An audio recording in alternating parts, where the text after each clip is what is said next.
نحمده ونصلي على رسوله الكريم أما بعد فأعوذ بالله من الشيطان الرجيم بسم الله الرحمن الرحيم قل أعوذ برب الفلق من شر ما خلق ومن شر غاسق إذا وقب ومن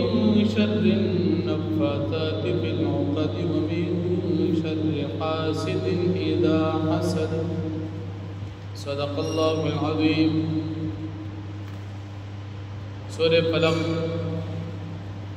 اور سورة الناس شداد قرآن کریم اخیرنی سورتون دی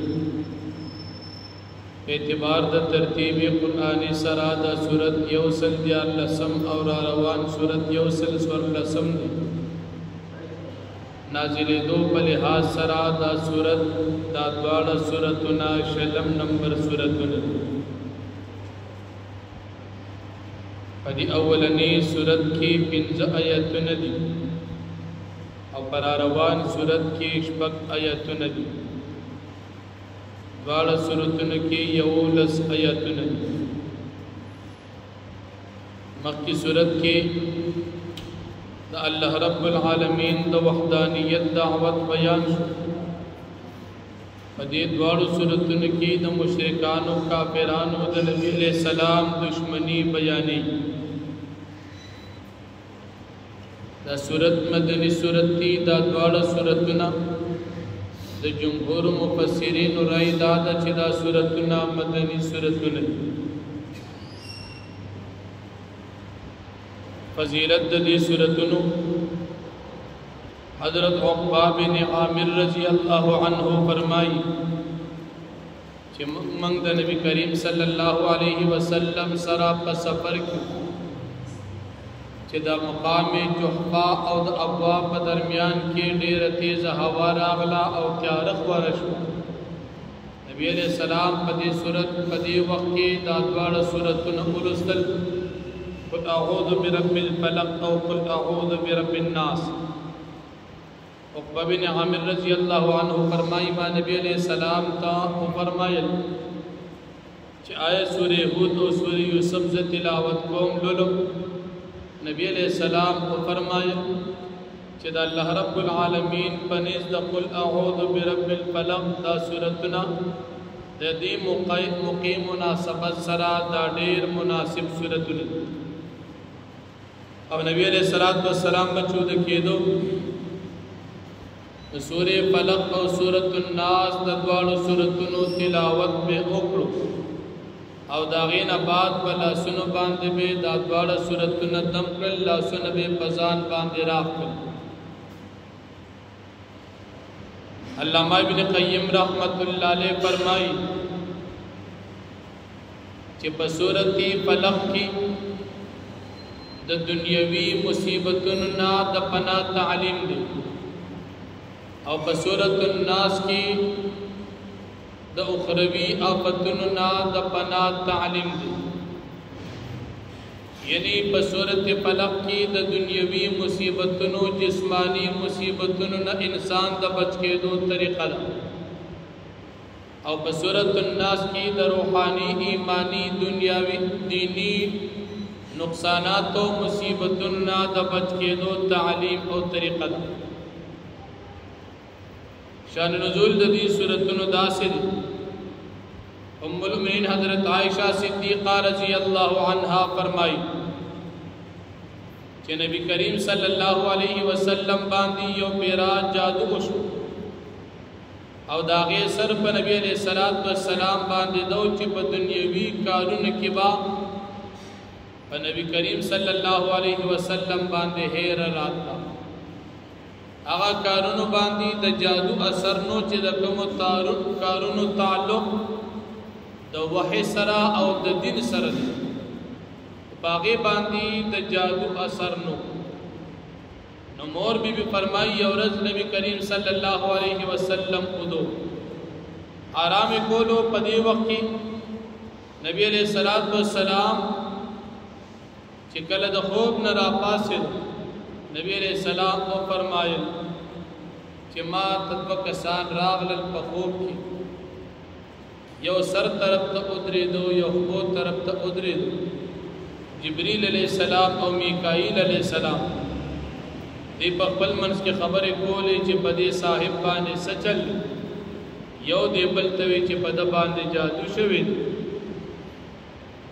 جادو بچا کړی دی د لبید ابن عاصم يهودي لوریانو جادو یې په سباندې کړی جادو یې د په وختو باندې چې هغه په ګومنځ کې خخړی ګومنځ کې توکړی دي او بیا د دې د پاسا د کجوري پټونه توکړی حاکم ځای کې دي اپ شاړ کوي بیریزي اروان کې هغه کې د کانې لاندې پروت دی نبی علیہ الصلوۃ والسلام چې کله را پاسې دو صحابه کرام ځان سره کړل او دیګوي تلاړو صحابه کرام ورکوسل او د دیګوي هغه کانې لاندې نه دغه ومنزا او د دینا د نبی کریم صلی الله علیه وسلم ویخت مبارک او دا سيزونه دارا اوستل مسند احمد کې دا حدیث مبارک بیان دي چې دا تکلیف په نبی علیہ الصلوۃ والسلام باندې شپږ میاشت او دا ویختو یو منافق ماشوم چې هغه یو ماشوم چې د نبی علیہ الصلوۃ والسلام خدمت وکړو یو منافق يهودي دی ماشوم تا چل جوړ کو او نبی علیہ الصلوۃ والسلام ویخت مبارک کې په چل حاصل کړ هغه ویختو باندې دی منافق دی يهودي جادو کو او هغه نبی کریم صلی الله علیه وسلم ته تکلیف ورکو کله چې دا ویختو نبی علیہ الصلوۃ والسلام او دا ګمنځرا اوستل باغی کې دی یو پټلا یو لسګټي ورکړې نبی علیہ الصلوۃ والسلام په دې باندې یو آیت د دې دوه سوراتونو لوستو یو لسګټي یو لس آیاتونه ولستل او باغی باندې نبی کریم صلی الله علیه وسلم تکلیف ختم شو شاہ عبدالعزیز محدث دہلوی رحمت اللہ علیہ فرمائی وی په سورۃ فلق کې د دریو سيزونو نه پناه ذکر یو د تیرینا او یو د جادونا او یو د حسد او په سورۃ الناس کې د نبی کریم صلی الله علیه وسلم قرآن کریم اخیرنی سورۃ په سورۃ الناس کې الله پاک درې صفات رب الناس ملک الناس الہ الناس ذکر دی بیا په سورۃ فلق کې د دریو سيزونو پناه او په سورۃ الناس کې د نبی علیہ الصلوۃ والسلام خطرناک دشمن شیطان دا هغه پناه او دا هغه سره الله جل شانه صفات یعنی هغه دشمن چې هغه شیطان دی هغه د جسمانی دشمنانو چې د تیری دی او د جادو دی او دا هغه سره د حسد دشمنان دی هغه دشمن شیطان هغه د دین خطرناک دی یعنی هغه تکالیف چې جسمانی دي دا غي ذکر په سورۃ فلق کې او هغه تکالیف چې هغه روحاني دي دا غي ذکر په سورۃ الناس کې هغه تکالیف چې سخت دي نو باغی کې د الله رب العالمین درې صفات رب الناس ملک الناس الہ الناس دا غي ذکر دي او په دې کې اشاره ده دي چې روحاني تکالیف دا د جسمانی تکالیف نه زیات دي او پدې کې اشاره د دې ته چې د دین خدمت د خپل جان د خدمت نه دان مقدم دي ځکه په سورۃ الناس کې د دینی خدمت د نقصان ذکر دي او په سورۃ فلق کې د جسمانی نقصاناتو نو سورۃ فلق داغي نه زیات ضرر په سورۃ فلق کې چې کوم نقصانات ذکر داغي نه زیات ضرر په سورۃ الناس کې چې کوم نقصانات دي داغي دي نو سورۃ الناس کې دینی نقصانات داغي نه پناه او په سورۃ فلق کې جسمانی نقصانات او داغین پناه ذکر بیا په سورۃ فلق کې الله رب العالمین درې سيزونه یو تیارو یو جادو او یو حسد ذکر کړی دي نو د دې درې سيزونو نه پناه ده او په سورۃ الناس کې بیا الله رب العالمین د دوه سيزونو پناه ذکر کړی یو پناه د شر د وسوسې اچون کې نه پناه او دیم پناه د خناس تا چې کوم خناس وسوسې اچي اوس خناس څوک دي هغه د انسانانو د قبیلې نه هم دي او د جناتو د قبیلې نه هم دي د دواړو نه پناه بیا په دې قل اعوذ برب الناس سورت کې پنځه پیری لفظ د ناس ذکر دي قل اعوذ برب الناس ملک الناس الہ الناس من شر الوسواس الخناس الذي يوسوس في صدور الناس من الجنة والناس. نو په سورة الناس کی پنځه پیری لفظ د ناس ذکر دی. شاہ عبدالعزیز محدث دہلوی رحمت اللہ علیہ فرمائی په اولنی لفظ د ناس کی اشارہ د ماشومان تا داغی سر مناسب لفظ د اللہ رب العالمین صفت رب الناس زکا معشوم تربیت زیاد محتاج دی. د اولنی ناس نه مراد معشومان دی. د دیم ناس نه مراد ځوانان دي ځکه د هغې سره مناسب صفت د الله رب العالمین ملک بادشاہ او د بادشاہ زیات کار او تعلق د ځوانانو سره وي. نو دې سره د دیم ناس نه مراد دا ځوانان دي. او دریم ناس الہ الناس د دې ناس نه مراد بوډاګان دي ځکه دې سره الله جل شانه صفت د معبودیت او بندا چې کله انسان کمزوري شي نو دې بیا عبادت طرف ته ډیر متوجي وي او دغه وخت د بوډاوالي د عبادت زیات د شوق وي او فراغت هم عبادت ته ډیر وي. نو د دریم ناس نه مراد دا بوډاګان دي. او سلورم ناس نه مراد د الله رب العالمین نیکان بندگان دي. او د پنځم ناس نه مراد دا بدان بندگان دي. نو شاہ عبدالعزیز محدث دہلوی رحمت اللہ علیہ دا فرمائی نور د دې صورتونو چې کوم تفصیل اچ ان شاء الله کله قسمت کې وو زندگی وفا کړي ختمونه کو داغه د پاره بیا مشران علما راشي داغه تفصیل به ان شاء الله بیا کوي. نو فرمایي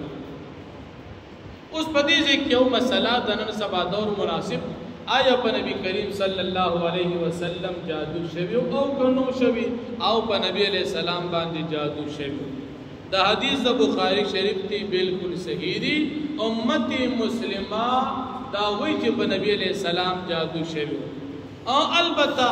ملحدین او د منیر کافر مرتد دلا اقوی وی چې په نبی علیہ السلام جادو نو شوی لیکن د بی ایمان سړي قول ته هیڅ قسم اعتبار نشتا. امت مسلمه وی چې په نبی علیہ السلام جادو شوی او داغي وضاحت او داغي اثبات په بخاری شریف کې موجود دي. مسلمانان وی شوی او هغه خلک چې مسلمانان نه دی غیبی نو شوی داغي کلام او وینا ته هیڅ قسم اعتبار نشتا. تو اللہ جل شانہ فرمائی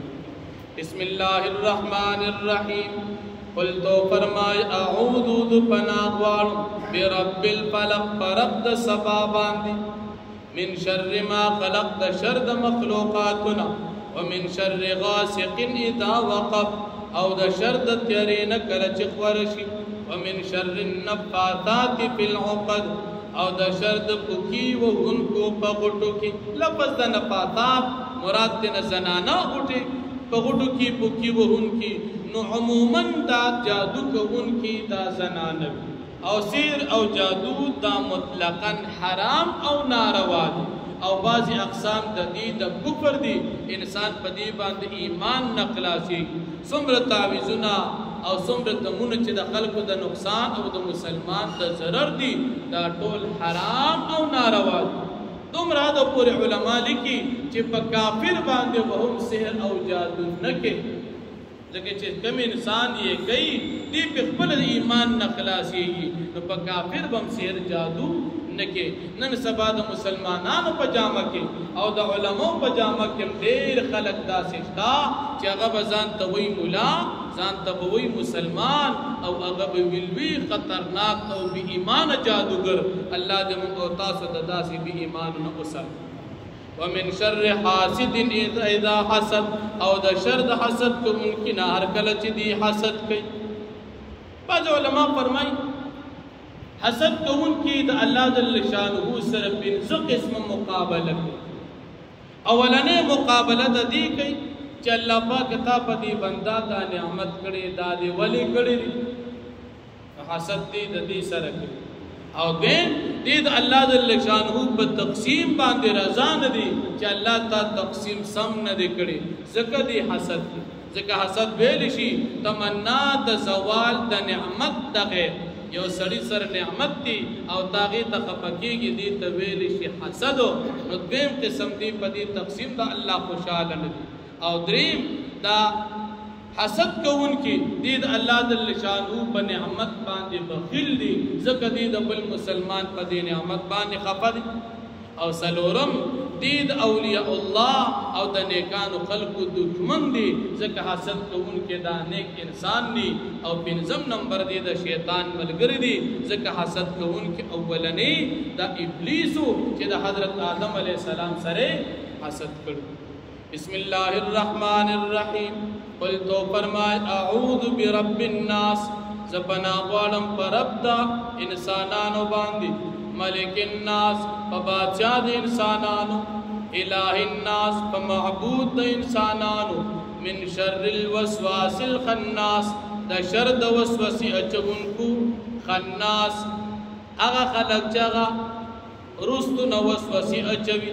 شاعتا پا پتا باندی وسوسی اچوی دیتا خناس ہوئی الذي يوسوس خناسوک دی اغا کس چی وسوسی اچی فی صدور الناس پسینو دا خلقو کی من الجنت والناس دا پیریانو دا انسانانو دا خناس دا انسانان نم کی دیشی او دا پیریان نم کی دیشی اللہ جل شانہو دی من اوتاسو دا ہر قسم شیطانانو دا شر نقصاتی و آخر دعوانا الحمدللہ رب العالمین دا زمانگو استاسو